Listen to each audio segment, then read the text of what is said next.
Yuaruok ewi bag ne okelo masira momiyo anyuola onindo koe koyo to kuod dala wang' od min gi.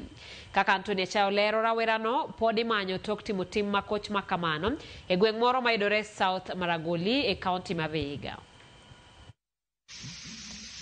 Mae gima odong' e ot ma familia ne osadak e kinde tok wuod odno. Bukore tiayo mach e od min gi otieno kendo weyogi ka ginindo e koyo. Kalure kod Rose Makungu, ma en min wuoyino mabathe, ujana nono yao kode lwenye ewi bagne. Mwenyewe ndiye alichukua bagi akapea huyo msichana, na nilimkataza nikamwambia wacha kupeana bagi, wacha huyo msichana abebe mboga kwa kikapu yenye nimempea. Sasa akaniambia wacha tu mimi nimpe, na mwenyewe akatoka na bagi kwa nyumba yake huko akawekea huyo msichana kwa mkono. Hadi huyo msichana akapanga vitu zake mikado, alafu akaweka na mboga sukuma. Sasa huyo msichana akaenda. Mimi nilikuwa napigia huyo msichana simu namwambia, "Sulete bagi ya wenyewe kuliko mimi waniletee kisirani." Huyo msichana ananiambia tu nitaleta bagi. Hadi nikamwambia ama mko na maneno mengine na yeye? Akaniambia hapana. Omedo ni bangu diuchienge moko. Ojana nono loko rekode ka bando bagne. Gimomiyo nowuok odhi omo bagno.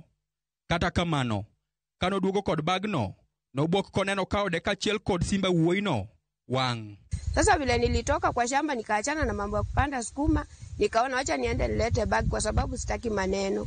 Sasa nikateremka huko chini, kutoka huko nikakuja, nikapata nyumba imechomeka. Sasa vile niliulizia wakaniambia ati amechoma nyumba kwa sababu ya bagi yake. Wuon nyathino wacho ni nosiemo wuode wuoyo marach ne min gi, ka bang'e to nowuok odhi e chenro mage.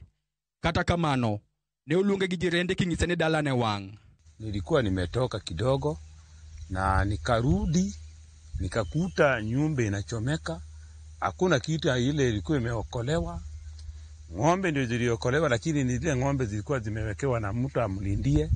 Sasa hata hizo ng'ombe mwenyewe alichukua akaenda kwa sababu hakuna mahali zinaweza lala. Nyumba imechomwa sababu ya hii baga, ati mtoto alikuwa anataka saa ile tu anahitaji iwe imekuja.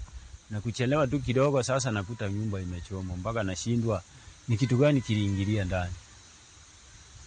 Dachrawero nyaka sani pok ong'ere kama nitie ka familia no kwayo konye gero odgi. Kila kitu kimeungua mpaka asa kwa siku ya leo tena naenda kulala kwa baridi. Hiyo baridi imenishinda. Hata kila kitu chochote cha kujifunika hakuna. Sinako hata nguo ya kuvaa, niko tu vile mnaniona hivi. Sasa ningependa serikali anisaidie kama anaweza nitengenezea mahali penye naweza ishi hata ikuwe mahali kidogo, naweza shukuru. Antonia Chao, Ramogi TV.